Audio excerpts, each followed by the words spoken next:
Hi friends, இப்போ விஜய் அவர்களோட நெருங்கிய நண்பரான சஞ்சீவ் அவர்கள் விஜய் அவர்களை பற்றியும் அண்ட் த்ரிஷா அவர்களை பற்றியும் சேர்ந்து வர அந்த விமர்சனத்துக்கு ஒரு தரமான பதிலடி கொடுத்துருக்காரு. அதுதான் சோசியல் மீடியால செம்ம வயல்ல பரவிட்டு இருக்கு. இப்போ ரீசெண்ட் டைம்ஸ்ல முதலமைச்சராக ஆகின விஜய் அவர்களையும் நடிகை த்ரிஷா அவர்களையும் சேர்த்து வச்சு பேசுறதா மிகப்பெரிய வழக்கமா கொண்டுட்டு இருக்காங்க சில நெட்டிசன்கள். ஏன்னா த்ரிஷா அவர்களும் விஜய் அவர்களும் ஒரு ரிலேஷன்ஷிப்ல இருக்காங்க. அது ஆல்மோஸ்ட் உண்மைதான். த்ரிஷா அவர்கள் விஜய் அவர்கள் எங்க போனாலும் அவர் கூடவே வராங்க. இப்போ ரீசெண்ட் டைம்ஸ்ல 2 ஃபங்க்ஷனுக்கு ஒன்னா வந்திருக்காங்க.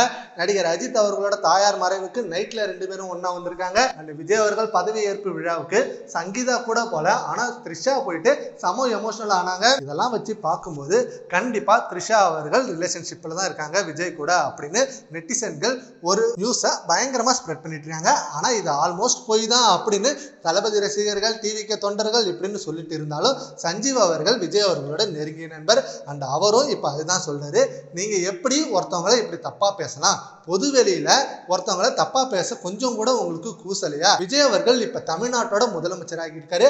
அண்ட் எவ்வளவு அவர் உழைச்சாருன்னு உங்க எல்லாருக்குமே தெரியும். மக்களுக்காக எவ்வளவு கஷ்டப்படுறாரு, அவங்க நல்லதுக்காக எவ்வளவு பாடுபடுறாரு. இதை கூட நீங்க கொஞ்சம் கூட யோசிக்காம சடனா ஒருத்தவங்க கூட கம்பேர் பண்ணி பேசுறீங்களே, நீங்க அது உண்மைன்னு உங்களுக்கு எப்படி கன்ஃபார்மா தெரியும்? த்ரிஷா அவர்கள் விஜய் அவர்கள் கூட பல படங்கள் ஒன்னா நடிச்சிருக்காங்க. நட்பு ரீதியா சினிமாவில் மட்டும்தான் இருக்கும். அதை தாண்டி எந்த ஒரு ரிலேஷன்ஷிப்பும் இல்லை. நீங்க இதை ஸ்ப்ரெட் பண்றதை கொஞ்சம் நிறுத்தினீங்கன்னா அவங்களோட பர்சனல் லைஃப் பாதிக்காம இருக்கும். இதனால அவங்களுக்குள்ளதான் அடிக்கடி நிறைய சண்டை வரும். இதனால இதை இதோட ஸ்டாப் பண்ணிடுங்க அப்படின்னு சொல்லிட்டு பதிலடி கொடுத்திருக்காரு. அண்ட் குஷ்பு அவரோட மகள் கல்யாணத்துக்கு இவங்க 2 பேரும் சேர்ந்து போவாங்களான்னு கேட்டதுக்கு, சேர்ந்து போனா என்ன தப்பு இருக்கு? நடிகர் நடிகைகளுக்கு இன்வைட் பண்ணிருக்காங்க குஷ்பு அவர்கள், அதனால அவங்க போறதுல என்ன தப்பு இருக்கு அப்படின்னு கேட்டிருக்காரு. சஞ்சீவ் அவர்கள் சொன்னதை பத்தி உங்க ஒப்பீனியனை நம்ம கமெண்ட் பாக்ஸ்ல கமெண்ட் பண்ணுங்க. தேங்க்யூ.